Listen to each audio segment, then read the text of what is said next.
Primero, empezar, ¿no?, por entender qué es una cuenca hidrográfica y también diferenciar, ¿no?, lo que es cuenca hidrográfica de lo que es, por ejemplo, una cuenca hídrica.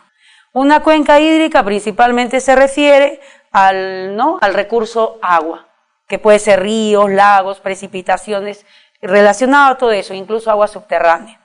Pero cuando hablamos ya de cuenca hidrográfica, más bien una cuenca hidrográfica va a tener más bien dentro de ella a la cuenca hídrica misma. Entonces, cuenca hidrográfica es toda esta parte del territorio donde vamos a tener, por ejemplo, ¿no?, el recurso hídrico más la parte física y los elementos incluso sociales. Entonces, por ejemplo, ahí tenemos una definición que ustedes lo tienen en su material, ¿no? Ahí la definición dice: una cuenca hidrográfica está constituida por el territorio que delimita el curso, que delimita el curso del río. Todo este espacio territorial o espacio geográfico está delimitando a la cuenca hidrográfica, donde vamos a tener el río principal y sus ríos secundarios. Estos ríos secundarios son los que van a alimentar al río principal, el cual va a desembocar, puede ser un lago, el mar. Por ejemplo, si este río desemboca en el lago, le decimos cuenca endorreica. Si este río desemboca, por ejemplo, en el mar, le decimos cuenca exorreica. ¿A quién le vamos a considerar río principal? Al río, por ejemplo, que tiene la mayor longitud desde su nacimiento hasta su desembocadura. Entonces, todo este territorio donde vamos a encontrar a ese elemento importante que es el recurso hídrico, toda esta parte es lo que llamamos cuenca hidrográfica. Entonces decimos cuenca hidrográfica es el espacio donde colecta el agua que converge hacia un colector común. Ese colector común, en primer lugar, vamos a llamar así al río principal, y luego ese río principal va a desembocar en esta área, que puede ser un lago, que puede ser el mar. Si esta desembocadura es un lago, entonces decimos que es una cuenca exorreica. Si este lugar de desembocadura es el mar, entonces decimos que es una cuenca exorreica. ¿Quedó claro ahí? Entonces, toda esta parte es el territorio de la cuenca hidrográfica. También aquí hay que recordar, o hay que poner una notita acá, nota, la cuenca hidrográfica es considerada, hoy día sí lo considera, incluso desde un tiempo atrás, es considerada, ¿ya?, una cuenca, ¿no? Es considerada, una unidad, es una unidad geográfica. Le dicen que es una unidad geográfica. Y esto hay que recordarlo porque más adelante lo vamos a mencionar, por qué se dice una unidad geográfica. Además, también decimos que una cuenca hidrográfica es, una cuenca hidrográfica es la unidad geográfica, incluso podríamos decir así, es una unidad geográfica más importante del territorio nacional, o simplemente es la unidad geográfica importante del territorio. ¿Y por qué vamos a decir que una cuenca es una unidad geográfica tan importante? Si ustedes se dan cuenta aquí, en esta cuenca hidrográfica vamos a tener, por ejemplo, diferentes actividades que el hombre desarrolla ahí. Por ejemplo, tenemos las altas montañas con sus nevados, desde donde estos nevados, cuando se deshielan, van a dar origen a la formación de ríos y lagos, y esos ríos justamente van a ser los que van a alimentar, ¿no?, a otros ríos, si es que es un río secundario, y esos ríos, o en esos ríos, por ejemplo, la población se va a dedicar a diferentes actividades. Por ejemplo, acá tenemos valles, ¿no? Tenemos valles interandinos porque está rodeado de montañas, donde el hombre hace diferentes actividades económicas. Por ejemplo, agricultura, también de repente por ahí tenemos ciudades. Entonces, ¿por qué decimos que la cuenca es una unidad geográfica tan importante o importante dentro de un territorio? Porque justamente es donde el hombre se interrelaciona directamente con su medio. Tenemos entonces diferentes actividades. Entonces es así, por ejemplo, en esta zona de esta cuenca, tenemos, por ejemplo, zonas industriales, ¿no? Todo esto es una zona, podemos tener zonas industriales. Ahí está. Por ejemplo, aquí tenemos, ¿no?, una pampa con su desarrollo agrícola y seguramente será pues una agricultura incluso de exportación o tal vez de producción nacional. Tenemos entonces aquí zonas agrícolas, así como también lo estamos viendo en las altas montañas, zonas agrícolas. O también por aquí tenemos, por ejemplo, zonas urbanas. O tal vez dentro de estas montañas también, y no se ven, pero sabemos que ahí, por ejemplo, hay zonas mineras. Ahí está. Entonces, justamente ahí ya estamos viendo el por qué una cuenca sería denominada una cuenca o una unidad geográfica importante para el territorio, porque es donde el hombre desarrolla todas sus actividades, o las diferentes actividades que se desarrollan. Como hemos visto hasta esta parte, estamos ya definiendo lo que es una cuenca hidrográfica. Entonces, si hemos visto ya la definición de una cuenca, ahora también tenemos que ver qué actividades hace el hombre dentro de esa cuenca. Para conocer las actividades que el hombre hace dentro de esa cuenca, tenemos primero que sectorizar esa cuenca. Entonces, si sectorizamos a esta cuenca, tenemos 3 áreas, ¿no? Vamos a tener 3 áreas definidas. Entonces tenemos aquí estas 3 áreas. ¿Ya? Tenemos aquí toda esta parte, ¿no? La parte donde los ríos nacen, o desde su naciente, o el origen de estas zonas. Esa zona donde el río nace, le conocemos entonces como el curso alto. El curso alto. Pero también a veces hemos escuchado definiciones como, por ejemplo, cabeceras de cuenca, ¿no? Incluso si recordamos las movilizaciones que se desarrollaron por este proyecto de Conga allá en Cajamarca, la gente se oponía a ese proyecto de Conga. ¿Por qué? La gente decía, no queremos que el proyecto Conga vaya porque van a secar nuestras aguas o van a utilizar nuestros lagos para poder depositar sus relaves. Entonces, esa zona justamente donde la mayoría de las empresas mineras o yacimientos mineros se ubican, es justamente esa zona del curso alto. Para poderlo diferenciar, vamos a poner el mismo término, ¿no? Vamos a poner entonces aquí, en vez de decir 1, vamos a poner A para que tú puedas diferenciar, ¿correcto? Entonces, ese es el curso alto. Luego tenemos el curso medio. Tenemos curso medio. ¿Ya? Ahí está el curso medio. Y finalmente, toda esta zona donde ya habíamos mencionado, ¿no?, diferentes actividades que también se pueden dar en este curso medio, es justamente el curso bajo. ¿Ya? Aquí tenemos ya el curso bajo. ¿Y qué actividades va a hacer el hombre tanto en ese curso bajo, curso medio o curso alto? Si ustedes no se ponen a analizar o a ver la forma de la topografía o la forma del relieve, el curso alto generalmente se caracteriza, o siempre, así también por eso le llamamos curso alto, se caracteriza por ser una región accidentada. Es la región accidentada, ¿no? También decíamos hace un rato, también le podríamos llamar cabecera de cuenca, las cabeceras de cuenca. Ahí está. En algunas ocasiones también van a ustedes escuchar algunos comentarios que tanto al A como al B también a veces le llaman cabeceras de cuenca. Pero en todo caso siempre hay que tener presente estos 3 sectores. Región accidentada, cabeceras de cuenca, incluso podemos decir esta zona es la naciente de los ríos. La naciente de los ríos. ¿Ven? Muy bien. ¿Qué actividades podemos encontrar en esta zona del curso alto? Podemos encontrar las zonas mineras. Si en estos lugares podemos encontrar mesetas o relieves planos altoandinos, también hay actividades ganaderas, ¿no? Incluso las empresas mineras también construyen sus represas para poderse abastecer del agua en estas zonas.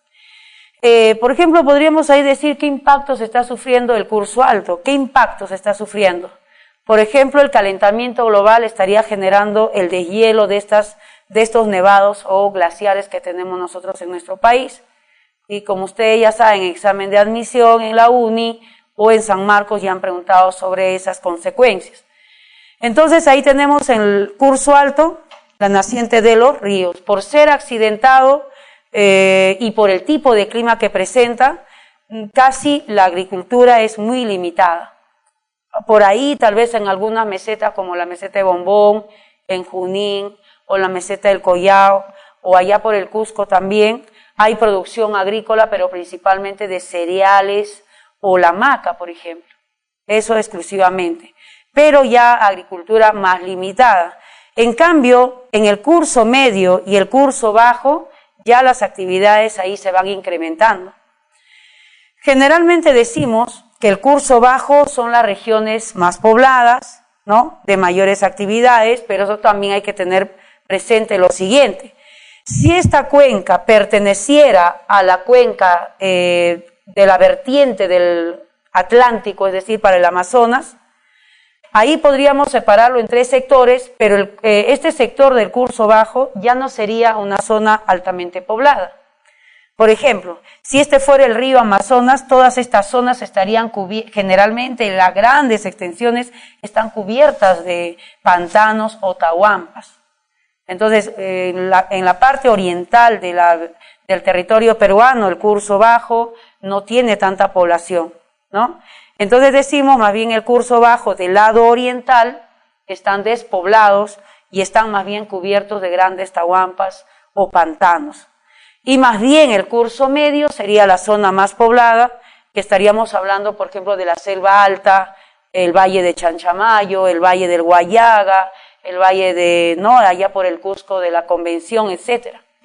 En cambio, si estamos hablando de cuencas que pertenecen a la vertiente occidental, ahí sí podríamos diferenciarlo de la siguiente manera. Por ejemplo, imaginen que estamos hablando del río Rímac.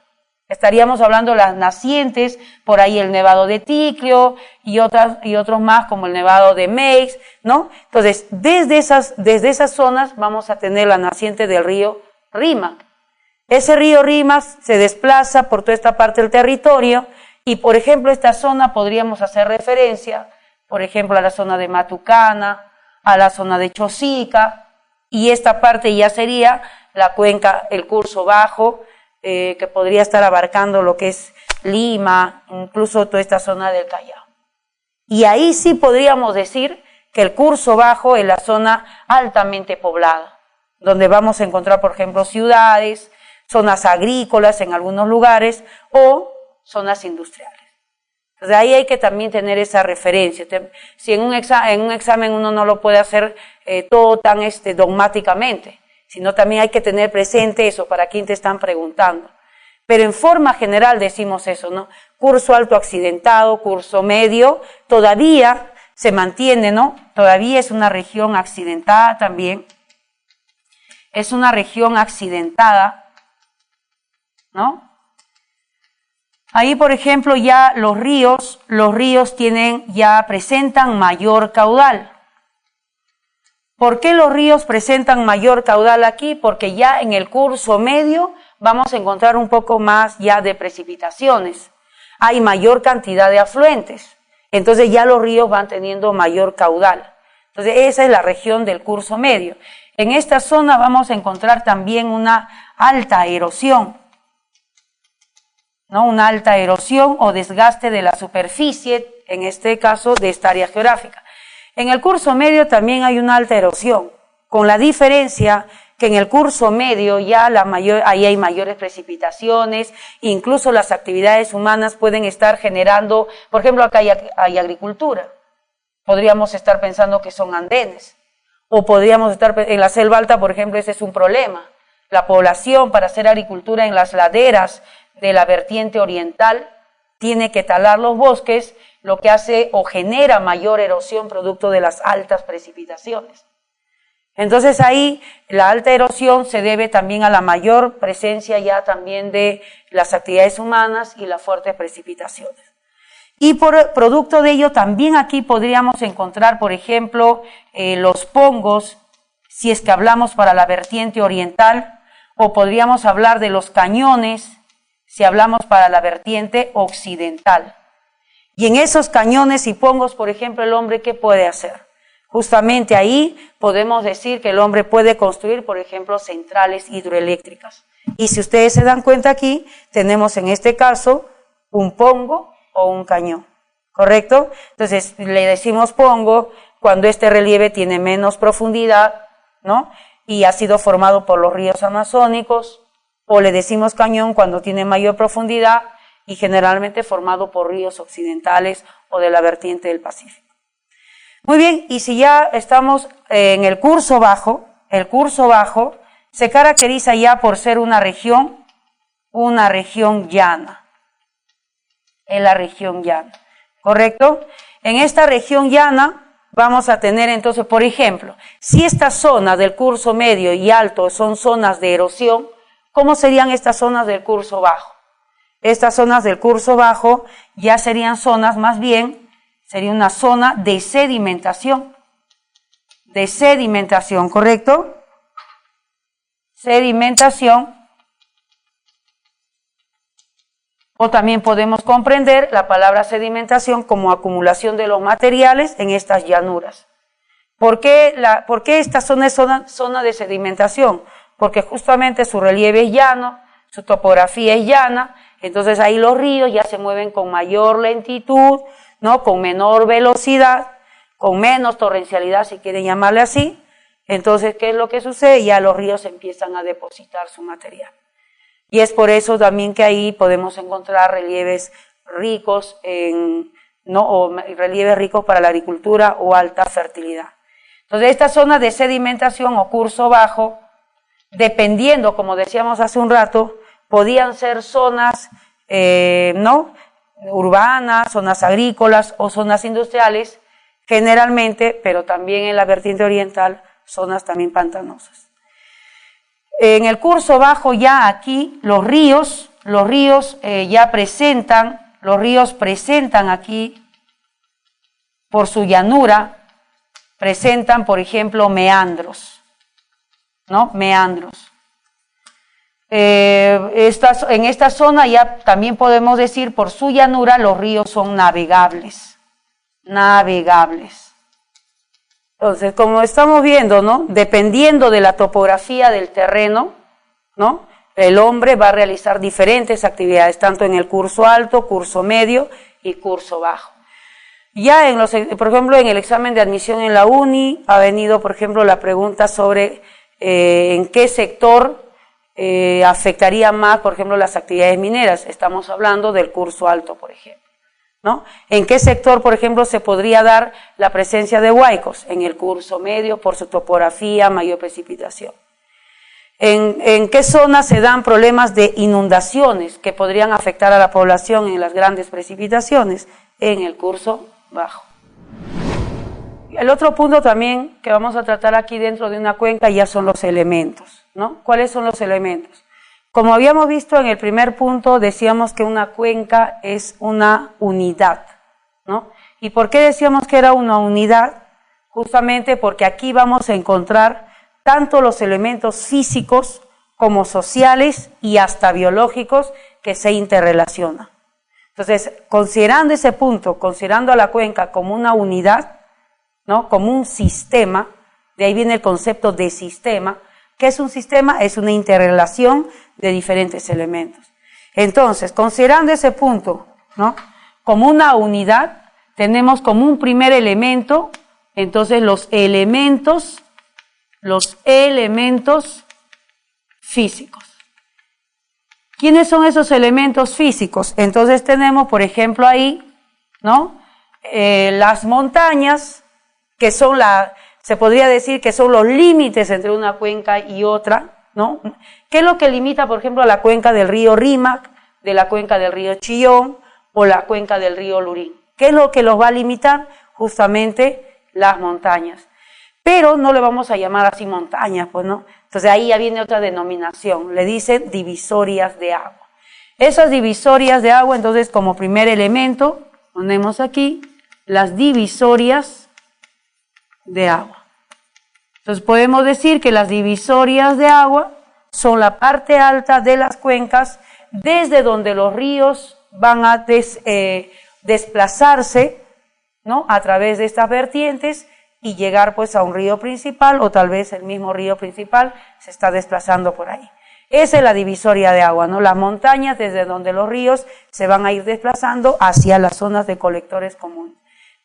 Entonces, la divisoria de agua es un primer elemento. Segundo elemento físico sería aquí el río principal. El río principal. ¿Quién es ese río principal de una cuenca? ¿Por qué yo no digo, por ejemplo, este río que sea el río principal y por qué este es el río principal? Como habíamos dicho al inicio, el río principal es el que va a tener el mayor recorrido, ¿no? Desde su naciente hasta su desembocadura es el que va a tener el mayor recorrido. Y los otros ríos que van a incrementar su caudal, obviamente van a ser más pequeños.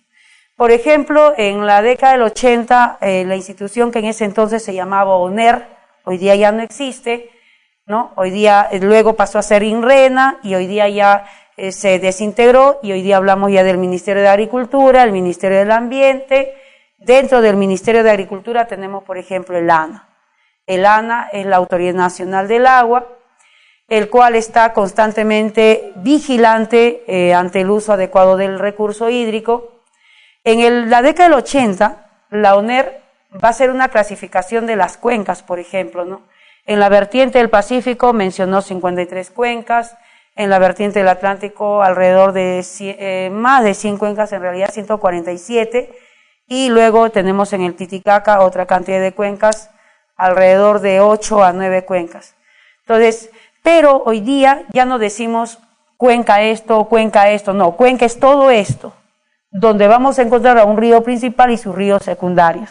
Si todo esto es una cuenca, desde la naciente del río más lejano hasta su desembocadura, estas zonas de los otros ríos que van a llegar al río principal, le podemos llamar microcuencas o subcuencas, ¿correcto?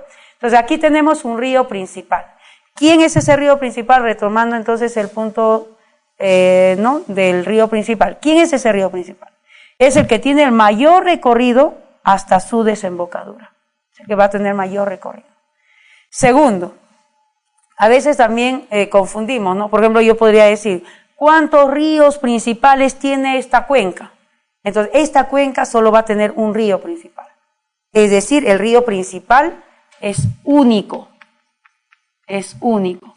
Y los restantes, vamos a llamarle así, ríos secundarios. Ríos secundarios. ¿No? Ahí está. ¿Quiénes son esos ríos secundarios? Ríos que van a incrementar el caudal del río principal. Ahora, puedo yo preguntar entonces, en una cuenca, ¿cuántos ríos llegan a desembocar, ya sea en un lago o ya sea en el mar? ¿Cuántos ríos llegan a desembocar entonces? Decimos justamente uno solo. ¿Quién es ese río que va a llegar a desembocar? Ese es el río principal. Y generalmente el nombre de la cuenca es el nombre de ese río principal. Digo generalmente, porque coincide con la mayoría de los casos. Por ejemplo, vamos al río Santa, ¿no? ¿Quién es el río Santa? Es el río principal. Ahí también va a tener un montón de afluentes, desde quienes van a alimentar al río, desde de los deshielos de los nevados. O podríamos regresar al mismo río Rímac. El río Rímac, desde sus nacientes hasta su desembocadura en el Océano Pacífico, por el sector del Callao. Ese es el río principal. Es un río único. Y los secundarios, ¿no? Y los secundarios que también vamos más adelante a diferenciar qué ríos secundarios son. Entonces tenemos B, ¿no? Elementos físicos, ya estamos viendo los tres. También, como decíamos, ¿por qué le llamamos una unidad? Porque no solamente tenemos elementos físicos, también tenemos elementos elementos sociales. Ahí está, son los elementos sociales. Cuando hablamos de elementos sociales, nos estamos refiriendo a toda esa área o zonas de transformación, ¿ya? Zonas de transformación realizadas por el hombre. ¿Quiénes pueden ser esas zonas de qué zonas pueden ser esas zonas transformadas? Zonas agrícolas, como ya lo habíamos visto, ¿no? En la definición de cuencas. Entonces tenemos zonas agrícolas, zonas industriales, por ejemplo, aquí, ¿no? ¿Qué más vemos? A ver, estamos viendo también zonas urbanas, zonas mineras, incluso no lo hemos mencionado, también podríamos hablar zonas de conservación. ¿Qué son zonas de conservación? Por ejemplo, parques nacionales, santuarios nacionales, reservas nacionales, etcétera, ¿sí? Entonces tenemos zonas agrícolas, zonas industriales y etcétera, ¿correcto? Tenemos diferentes zonas transformadas por el hombre. Entonces no solamente estamos encontrando al río, a las montañas, y ahí pues no es una cuenca. Una cuenca tiene diferentes elementos. Y un tercer elemento importantísimo, ¿no? Ahí tenemos entonces los elementos biológicos. Y podríamos empezar ahí haciendo una pregunta, ¿no? ¿Quién es ese elemento biológico importantísimo, ¿no? Que, por ejemplo, mantiene el caudal hídrico o el caudal de los ríos? ¿Quién es ese elemento biológico? Y ahí podríamos estar mencionando de quién. Justamente ahí importante, los bosques. ¿Qué pasa si, por ejemplo, hoy día hay problemas en nuestra Amazonía, ¿no?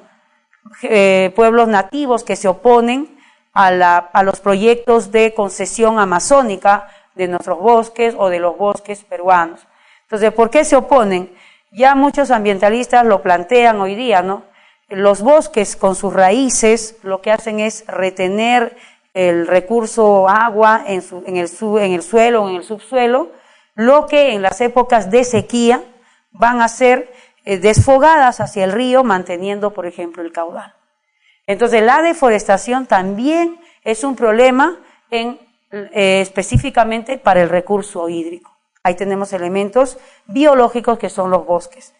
También podríamos hablar, por ejemplo, de la fauna, ¿no? La fauna, o podríamos hablar incluso de microorganismos. Tal vez nos parece algo muy raro, ¿no es cierto? Pero no podríamos mencionarlo, no podríamos decir que es raro, porque en realidad hoy día los microorganismos, por ejemplo, ¿no? ¿Cuál es la importancia que tienen los hongos y bacterias en la Amazonía peruana? Estos hongos y bacterias están muy relacionados a los bosques. Cuando las hojas de los árboles caen en los suelos amazónicos, debido a la gran cantidad de hongos y bacterias, estas hojas se descomponen con mayor rapidez. Algunos biólogos plantean que las hojas o el material orgánico se descompone entre 5 y 7 días, por ejemplo, podría darse aquí en la costa. En la Amazonía, pese a que el suelo es bastante infértil, estos suelos se mantienen, ¿no? Y se mantienen gracias a ¿qué? A la descomposición que realizan estos microorganismos que fertilizan constantemente los suelos, y eso permite la presencia, por ejemplo, de los bosques, pese a que los suelos amazónicos son altamente infértiles. Entonces ahí tenemos bosques, fauna, microorganismos importantísimos para la fertilidad del suelo. Y no solo ahí, por ejemplo, hoy día algunos países, si no tengo más bien muy presentes, en Canadá, por ejemplo, se usan microorganismos para hacer tratamiento de aguas residuales mineras. En vez de usar metales pesados o metales que puedan ayudar a separar el mineral de otros que no sea el mineral que ellos quieran, utilizan, por ejemplo, hoy día bacterias.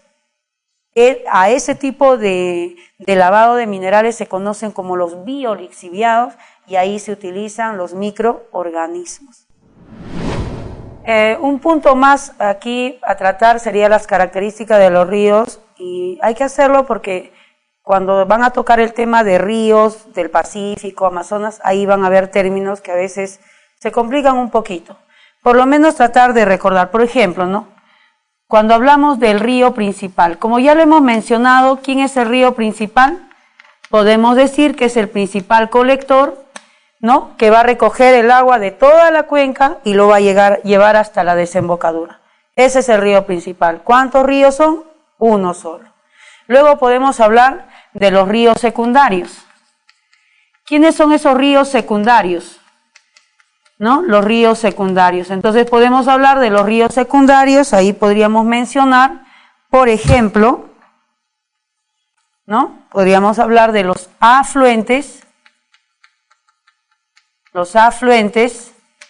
¿Quiénes son los afluentes? Afluentes le decimos a los ríos, ¿no?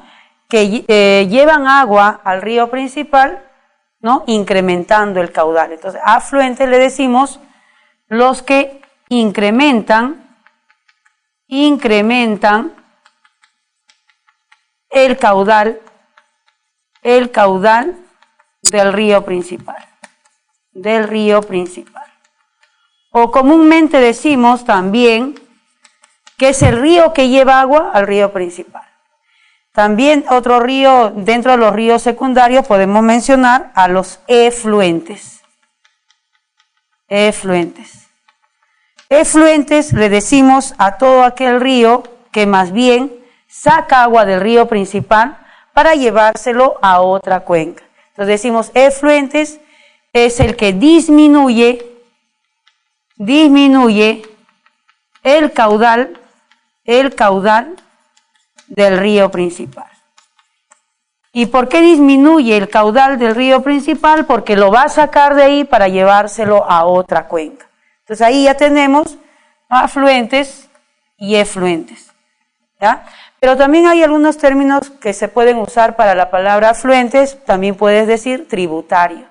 Otro sinónimo para el término efluente también se conoce como emisario. Tributarios, emisarios, ¿correcto? Otros términos también que vamos a usar más adelante en el tema de ríos, podríamos también hablar del término caudal. ¿Qué significa caudal? Caudal lo vamos a entender por volumen de agua. Volumen de agua. Otro término también podemos hablar de régimen. ¿Qué es el régimen? La variación del caudal. Variación del caudal.